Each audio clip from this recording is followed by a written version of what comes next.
नमस्कार दोस्तों, स्वागत है आपका आज के मुख्य समाचारों की वीडियो में। जी हां दोस्तों, यहां पर आपको देखने को मिलेगी सुबह से लेकर शाम तक की सारी के सारी बड़ी खबरें, मुख्य समाचार, ब्रेकिंग न्यूज अपडेट के रूप में। तो दोस्तों आपसे रिक्वेस्ट है इस वीडियो को ज़्यादा से ज़्यादा लाइक और शेयर करें। तो दोस्तों जान लेते हैं आज की पहली बड़ी खबर।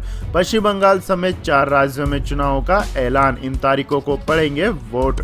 जी हां दोस्तों, चुनाव आयोग ने पश्चिम बंगाल समेत 4 राज्यों और एक केंद्र शासित प्रदेश के विधानसभा चुनाव का ऐलान कर दिया है। चुनाव आयोग ने शुक्रवार को प्रेस कॉन्फ्रेंस में पश्चिम बंगाल, असम, तमिलनाडु, केरल और पुडुचेरी के चुनाव कार्यक्रम के बारे में बताया। मुख्य चुनाव आयुक्त सुनील अरोड़ा ने कहा कि कोविड-19 के कारण हर पोलिंग बूथ पर अधिकतम 1000 वोटर होंगे। इन चुनावों में 424 निर्वाचन क्षेत्र शामिल होंगे। आयोग ने कोविड-19 को लेकर खास दिशा निर्देश दिए हैं।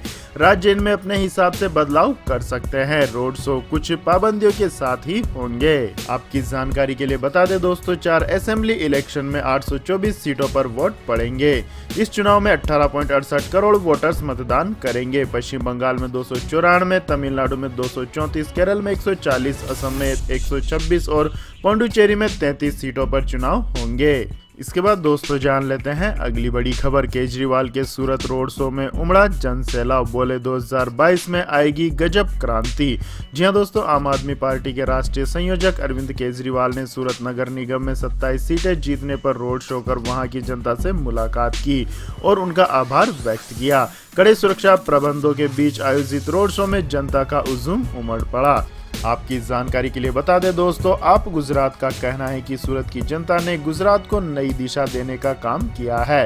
पहली बार ही आम आदमी पार्टी को गुजरात के 16 लाख लोगों ने वोट दिया। जिस तरह से दिल्ली में बदलाव की राजनीति हुई है, उसी तरह से गुजरात में भी बदलाव की शुरुआत हुई है। इसके बाद दोस्तों जान लेते हैं अगली बड़ी खबर। 1 मार्च से आम जनता को लगेगा कोरोना वैक्सीन।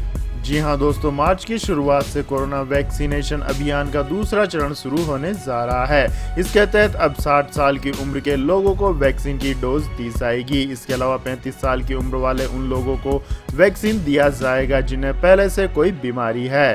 केंद्रीय मंत्री प्रकाश जावड़ेकर के बयान के अनुसार देश भर के 10,000 सरकारी और 20,000 प्राइवेट केंद्रों पर वैक्सीनेशन की प्रक्रिया की जाएगी।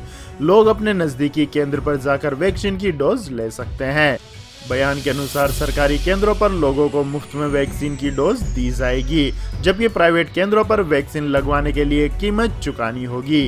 इसके बाद दोस्तों जान लेते हैं अगली बड़ी खबर। वेस्ट बंगाल में चुनाव की घोषणा से पहले ममता बनर्जी ने बढ़ाई श्रमिकों की दिहाड़ी, 56,000 को होगा फायदा। जी हां दोस्तों, पश्चिम बंगाल की मुख्यमंत्री ममता बनर्जी ने विधानसभा चुनाव की घोषणा से पहले शुक्रवार को दिहाड़ी मजदूरी के मेहनतान में वृद्धि की घोषणा कर दी है। यह वृद्धि कुशल और अकुशल दोनों प्रकार के श्रमिकों के लिए लागू है। सीएम ममता बनर्जी ने शुक्रवार को ट्वीट करके कहा कि पश्चिम बंगाल शहरी रोजगार योजना के तहत दैनिक वेतन भोगी कर्मचारियों के वेतन में वृद्धि की घोषणा करते हुए मुझे खुशी हो रही है। यह कुशल श्रमिकों के लिए पहले के 144 रुपए से बढ़कर 202 रुपए कर दिया गया है। वहीं अर्धकुशल श्रमिकों के लिए इसे 172 रुपए से बढ़ाकर 303 रुपए कर दिया है। बाकी कुशल श्रमिकों के लिए इसे बढ़ाकर 404 रुपए कर दिया गया है। इसके बाद दोस्तों जान लेते हैं अगली बड़ी खबर। इंडियन कोस्ट गार्ड ने 81 रोहिंग्या को किया रेस्क्यू, समुद्र में फंसने से हुई 8 की मौत। जी हां दोस्तों, भारतीय तटरक्षक ने अंडमान सागर में फंसे 81 रोहिंग्या को बचाया है। करीब 2 सप्ताह से ये लोग समुद्र में फंसे थे। भारत के विदेश मंत्रालय ने इस बारे में जानकारी दी। जानकारी के मुताबिक रोहिंग्या लोगों को लेकर जा रहा मोटर बोट का इंजन खराब हो गया था, जिसके बाद से सभी लोग समुद्र में ही फंस गए थे और उनके पास खाने पीने का सामान भी नहीं बचा था। इनमें से अधिकतर लोगों की हालत बहुत खराब है। जानकारी मिली है कि मोटर बोट में ही 8 लोग बीमारी की वजह से मर गए, जबकि एक व्यक्ति लंबे समय से लापता है। माना जा रहा है कि वह समुद्र में ही कहीं गिर गया। इसके बाद दोस्तों जान लेते हैं अगली बड़ी खबर। चीनी दंपत्ति को 2 बच्चों वाली पॉलिसी तोड़ना पड़ा महंगा, लगा 1 करोड़ रुपए का फाइन। जी हां दोस्तों, चीन में एक कपल ने 2 चाइल्ड पॉलिसी का उल्लंघन करते हुए 7 बच्चे पैदा किए, लेकिन इसके लिए उन्हें भारी धनराशि चुकानी पड़ी है। साउथ चाइना मॉर्निंग पोस्ट के मुताबिक इस कपल ने 7 बच्चे पैदा करने के चलते $1,55,000 यानी 1 करोड़ से अधिक की राशि सोशल सपोर्ट फीस के रूप में दी है। 34 साल की बिजनेस वुमेन जियोंग रोंग और उनके 39 साल के पति के 5 लड़के और 2 लड़कियां हैं। चीन की 2 बच्चों की पॉलिसी का उल्लंघन करने के चलते इस कपल ने सरकार को सोशल सपोर्ट फीस दी है। अगर वे ऐसा नहीं करते तो उनके बाकी 5 बच्चों को सरकारी आइडेंटिटी से जुड़ा दस्तावेज नहीं मिलता। आपकी जानकारी के लिए बता दें दोस्तों, जोहांग का स्किन केयर, ज्वेलरी और गारमेंट का बिजनेस है और उनकी कंपनियां दक्षिणी पूर्वी चीन में स्थित है। उन्होंने द पोस्ट के साथ बातचीत में कहा कि वे कई बच्चे चाहती थी क्योंकि उन्हें अकेलेपन से बेहद परेशानी होती है और वे कभी अकेला रहना नहीं चाहती। उन्होंने कहा कि जब मेरे पति अपनी बिजनेस ट्रिप के चलते बाहर होते हैं तो मुझे परेशानी होती थी। मेरे बड़े बच्चे भी पढ़ाई के लिए दूसरे शहरों में निकल चुके हैं, ऐसे में मेरे छोटे छोटे बच्चे ही मेरा साथ रहते हैं। हालांकि हम 7 बच्चों के बाद कोई भी संतान नहीं करने जा रहे हैं। इसके बाद दोस्तों जान लेते हैं अगली बड़ी खबर। यूएन प्रमुख एंटोनियो गुटेरेस ने इंडिया पाकिस्तान के सीज फायर का किया स्वागत। जी हां दोस्तों, संयुक्त राष्ट्र महासचिव एंटोनियो गुटेरेस ने एलओसी पर सीज फायर के सभी समझौतों का सख्ती से पालन करने के लिए भारत और पाकिस्तान की सेनाओं की घोषणा का स्वागत किया है। गुटेरेस ने उम्मीद जताई है कि यह सकारात्मक कदम आगे की बातचीत के लिए दोनों पक्षों को अवसर मुहैया कराएगा। गुटेरेस के प्रवक्ता स्टीफन दुजारिक ने गुरुवार को अपने नियमित प्रेस सम्मेलन में कहा कि यूएन महासचिव कश्मीर में नियंत्रण रेखा के सीज फायर के सभी समझौतों के सख्ती से पालन और स्थापित तंत्र के जरिए संपर्क में रहने संबंधित दोनों देशों की सेनाओं के संयुक्त बयान से उत्साहित हैं। दुजारिक ने कहा कि वे उम्मीद करते हैं कि यह सकारात्मक कदम आगे की बातचीत के लिए अवसर मुहैया कराएगा। संयुक्त राष्ट्र महासभा के 75वें सत्र के अध्यक्ष वोल्कन बोजकिर ने भी ट्वीट करके कहा है कि वे भारत और पाकिस्तान के बीच सीज फायर समझौतों का तहे दिल से स्वागत करते हैं। इसके बाद दोस्तों जान लेते हैं अगली बड़ी खबर। भारतीय अर्थव्यवस्था की हालात में सुधार, अक्टूबर-दिसंबर तिमाही में 0.4% बढ़ी जीडीपी।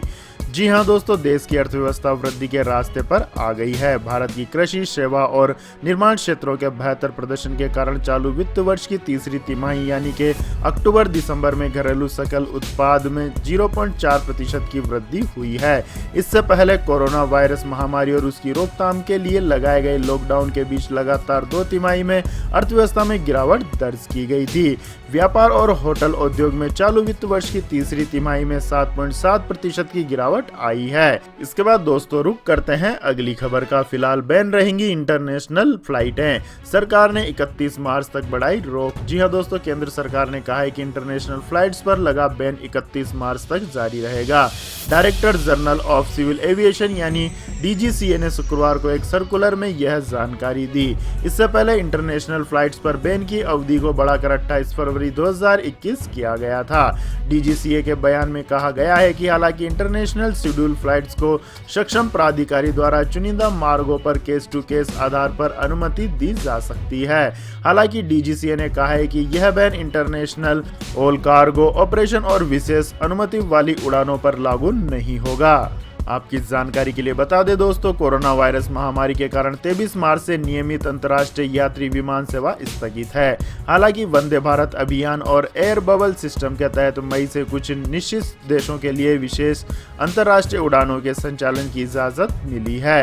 भारत ने अमेरिका, ब्रिटेन, सऊदी अरब, केन्या, भूटान और फ्रांस समेत 27 देशों के साथ एयर बबल समझौता किया है। इसके बाद दोस्तों जान लेते हैं अगली बड़ी खबर। अब जन्मजात बीमारी का भी मिलेगा क्लेम, पॉलिसी देने से मना नहीं कर सकती बीमा कंपनी। जी हां दोस्तों, बीमा कंपनियां आने वाले समय में आपको किसी भी बीमारी का क्लेम देने से मना नहीं कर पाएंगी। इंश्योरेंस रेगुलेटरी ने बीमा कंपनियों से साफ साफ कह दिया है कि बीमा कंपनियां किसी को भी पॉलिसी देने से मना नहीं कर सकती हैं, चाहे वो बीमारी जन्मजात ही क्यों ना हो। IRDAI के चेयरमैन सुभाष चंद्र खूटिया ने इंटरनेशनल इंश्योरेंस अकादमी के कार्यक्रम में बोल रहे थे, जिसमें उन्होंने कहा कि अगर किसी व्यक्ति को कोई पैदाइशी बीमारी है या ऐसी बीमारी है जिसके लिए इंश्योरेंस कंपनी पॉलिसी नहीं दे रही है, तो कंपनी को जो बीमारी व्यक्ति के हाथ में नहीं है उसके लिए इंश्योरेंस कवर से वंचित नहीं करना चाहिए।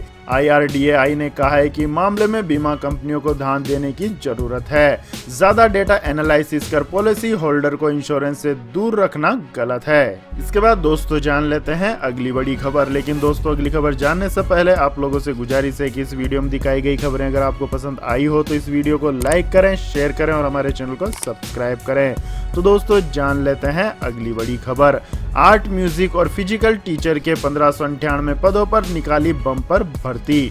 जी हाँ दोस्तों, तमिलनाडु रिक्रूटमेंट बोर्ड ने स्पेशल टीचर भर्ती के पदों पर भर्ती के लिए नोटिफिकेशन जारी किया है। इस भर्ती अभियान के तहत कुल 1598 पदों पर नियुक्ति की जाएगी। वहीं जिन विषयों पर भर्तियां की जाएंगी उनमें आर्ट, म्यूजिक और फिजिकल टीचर के पदों पर भर्तियां निकली है।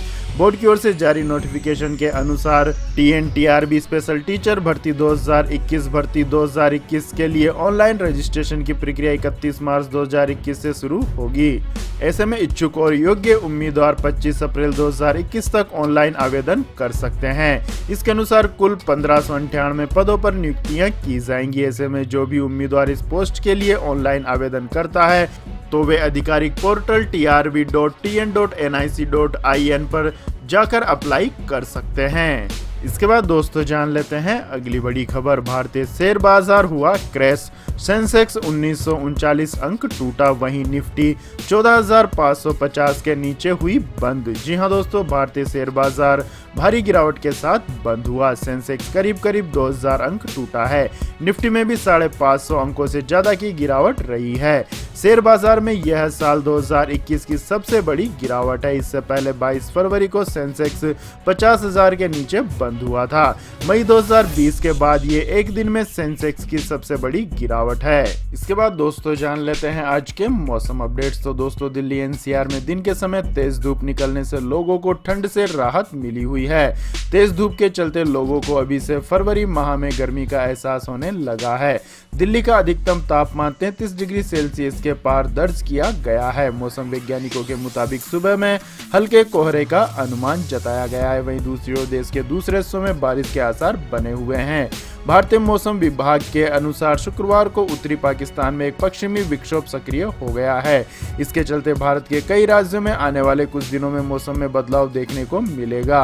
पश्चिमी विक्षोभ का असर शुक्रवार और शनिवार को पहाड़ी क्षेत्रों पर भी पड़ने की उम्मीद है।